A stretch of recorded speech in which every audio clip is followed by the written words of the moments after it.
আরেকবার বলেন একটু। জি। আপনি রাউটারে লগ ইন করবেন, লগ ইন করার পরে অ্যাডভান্স অপশনে যাবেন। যাওয়ার পরে বাম দিকে দেখবেন যে নেটওয়ার্ক, ওয়্যারলেস, সেটআপ, তারপরে এরকম অনেকগুলো অপশন আছে, হ্যাঁ?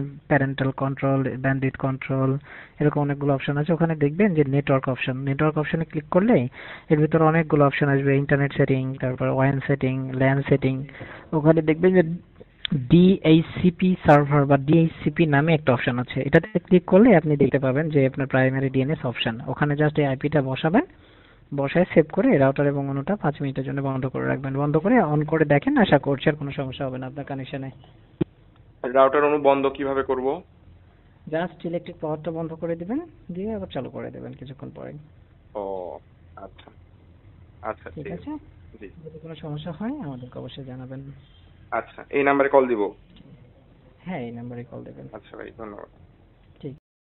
হ্যাঁ, লগ ইন করছি। Log in. দেখেন অ্যাডভান্স অপশন আছে, অ্যাডভান্স সেটিং বা অ্যাডভান্স। হ্যাঁ, অ্যাডভান্স সেটিং এর পর নেটওয়ার্কেও চাপ দিচ্ছি। দেখেন তো ডিএইচসিপি নামে কোনো অপশন দেখতে পাচ্ছেন?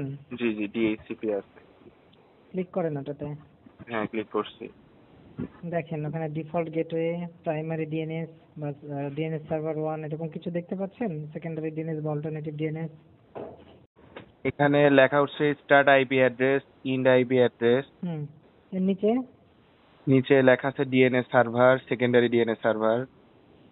ডিএনএস সার্ভারে আমি যে আইপিটা আপনাকে সেন্ড করেছি ওটা বসান 1 এ, ডিএনএস সার্ভার 1 এ বা ডিএনএস সার্ভারে যেটা। আচ্ছা, একটু থামেন। 11 ডিফল্ট গেটওয়ে দেখতে পাচ্ছেন? ডিফল্ট গেটওয়ে লেখা আছে ওখানে। হ্যাঁ, ডিফল্ট ডোমেইন লেখা আছে। হ্যাঁ, ডিফল্ট ডোমেইন ডিফল্ট ওখানে কি আছে একটু বলুন তো? ডিফল্ট গেটওয়ে লেখা আছে, ডিফল্ট ডোমেইন। ডিফল্ট গেটওয়েতে কি লেখা আছে? 168 মানে এটা আপনার 192। রাউটারের আইপিটা। হ্যাঁ ঠিক আছে, ডিএনএস সার্ভার 1 এ 192.168.179.111.222 এটা বসান। ডিএনএস সার্ভারে বসাবো। হ্যাঁ হ্যাঁ, ডিএনএস সার্ভারে আচ্ছা, হ্যাঁ বসাইছি। বসেছেন। এবার হচ্ছে যে আপনি ওখান থেকে বের হন, সেভ করেন, সেভ সেভ। ভাই, এই যে এখানে সেকেন্ডারি ডিএনএস সার্ভার, এখানেও কি বসাতে হবে? প্রয়োজন নাই, আমি তো সেকেন্ডারি ডিএনএস সার্ভারের কথা আপনাকে একবারও বলছি। হ্যাঁ হ্যাঁ, সেভ দিছি। বলি নাই তো? আচ্ছা, সেভ করছেন। হ্যাঁ। এবার বাম দিকে দেখেন যে সিস্টেম টুলস বা সিস্টেম বা সেটিং নামে অপশন আছে, সেটিং, একদম নিচের দিকে লগ আউটের উপরে।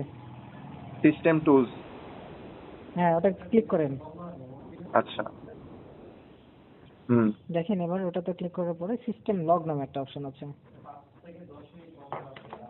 সিস্টেম, হ্যাঁ সিস্টেম লগ। জি জি জি। লকটাতে ক্লিক করেন, ক্লিক করে ডিলিট অল বা ক্লিয়ার অলে ক্লিক করে ডিলিট করে দেন সব। ক্লিয়ার, ক্লিয়ার লগ লেখা আসছে।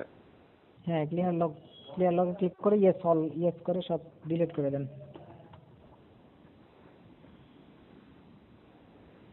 এখানে যখনই আপনার ক্লিয়ার অল দিলাম তখন ইরর আসছে ভাই।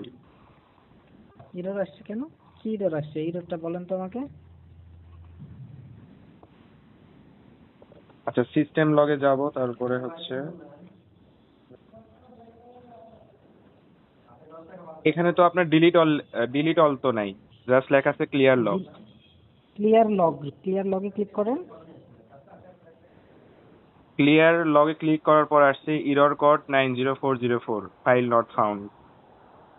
ফাইল নট ফাউন্ড ডিলিট হয়ে গেছে, সমস্যা নাই, আর প্রয়োজন নাই। এখন আপনি আচ্ছা আপনার রাউটার এবং অন্যটা একবার মানে জাস্ট বন্ধ করে কিছুক্ষণ রাখবেন, রেখে আবার অন করবেন। এখন কি করব? রাউটার এবং অন্য দুইটা ডিভাইসের ইলেকট্রিক পাওয়ার বন্ধ করে দেন, দিয়ে 4-5 মিনিট রাখবেন, রাখার পর অন করবেন। আচ্ছা আচ্ছা ঠিক আচ্ছা। আছে? জি, এরপরেও যদি না হয় তাহলে? এরপরে আশা করছি কথা না, যদি তারপরে সমস্যা হয় আমাদেরকে জানাবেন। আচ্ছা, ঠিক আছে। ঠিক আছে, আসসালামু আলাইকুম।